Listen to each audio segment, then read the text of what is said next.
Post-traumatic stress disorder, or PTSD. You've heard the term for sure, but what does it really mean? It's a condition that can affect absolutely anyone, but it's often deeply misunderstood. So in this explainer, we're going to unpack what PTSD is, how it can actually rewire the brain, and, this is the most important part, the proven pathways to healing. This is about so much more than a diagnosis. It's about a clear, hopeful journey back to feeling like yourself again. All right, here's our game plan. First, we'll dig into what happens when our body's natural stress response just gets stuck.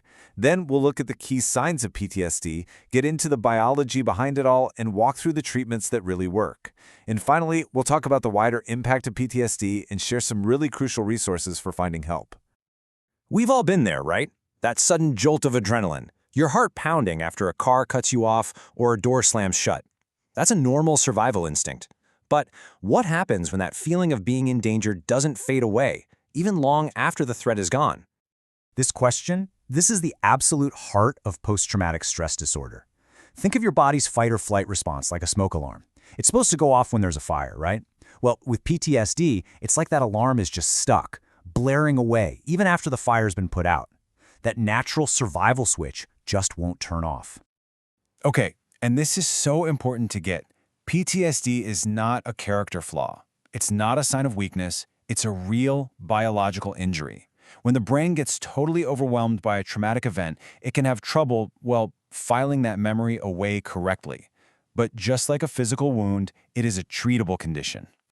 So what does this stuck alarm system actually look and feel like in someone's day-to-day life? Well, it shows up in some very specific ways.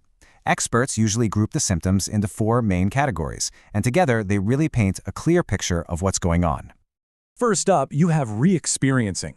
This is probably the one you've heard about most.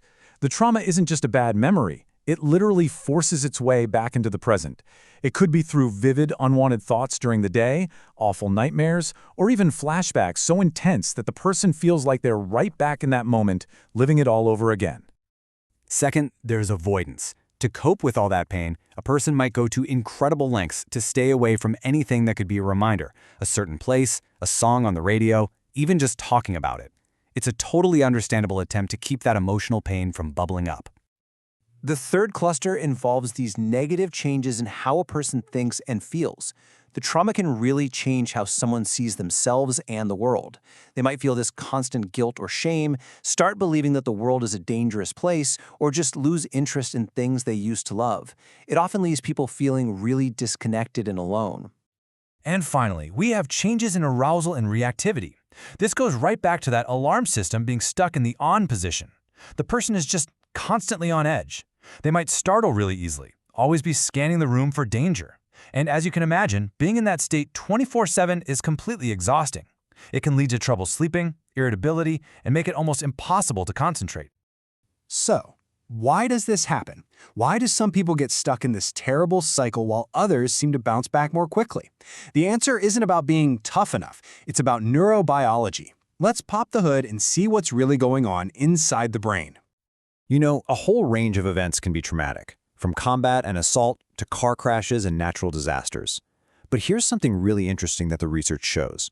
Traumas that are caused by other people, things like assault or abuse, actually carry a much higher risk of leading to PTSD than more impersonal events, like a hurricane or an accident. But here is a critical and honestly really hopeful fact.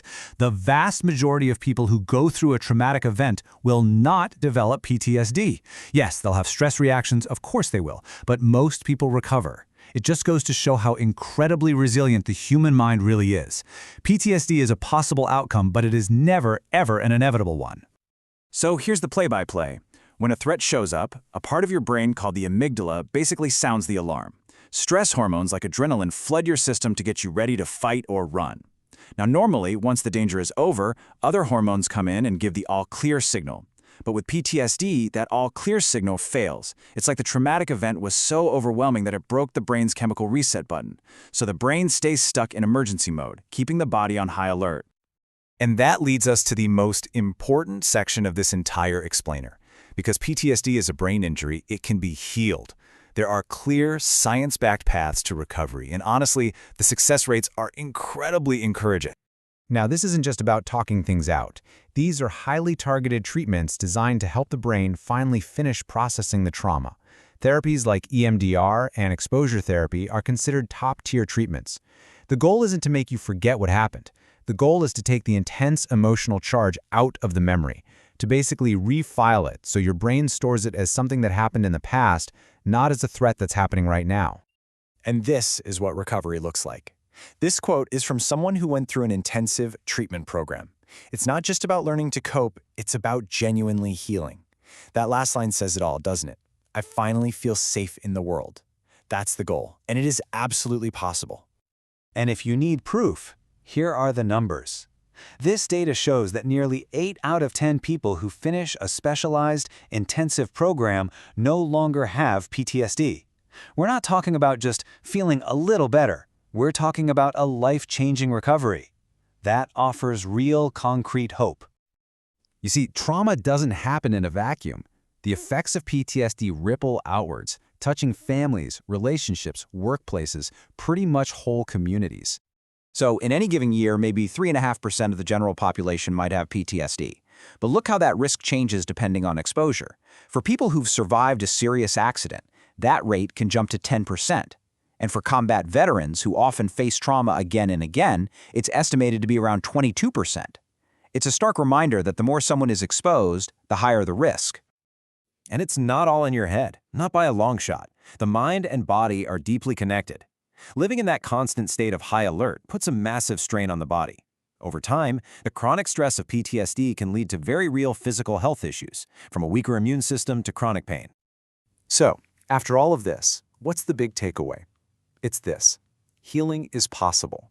Recovery isn't just a wish, it's what we expect to happen when someone gets the right kind of help. So, let's look at where you can find that help right now. If you, or maybe someone you care about, is struggling, please know that help is there. The 988 Lifeline is available 24/7 for immediate support. Your family doctor can be a great first step, and there are amazing online tools and support networks out there that can make a world of difference.